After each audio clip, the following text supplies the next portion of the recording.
আমিনুল, আমি ইউসুফ খান আর বাইকনা আমিনুল।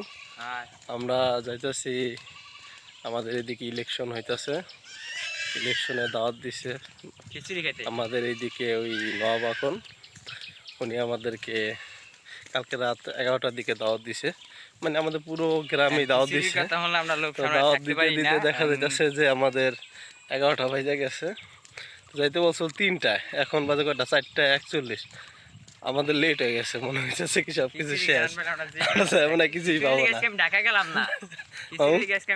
আর মনে হয় যে কিছুই পাবো না, যাই দেখবো সব মানে কথাবার্তা সকল কিছু মনে হয় শেষ হয়ে গেছে গা, যে আমরা এগুলোই পাবো, এগুলো ছাড়া কিছুই পাবো না। আর আমাদের প্রকৃতির অনেক সুন্দর এখন। এটা কি গরমের সময় না বর্ষা চলে আসবো না এখন সামনে, এই জন্য মনে হয় যে মানে সব কিছুই কেমন একটু সবুজ সবুজ লাগতেছে।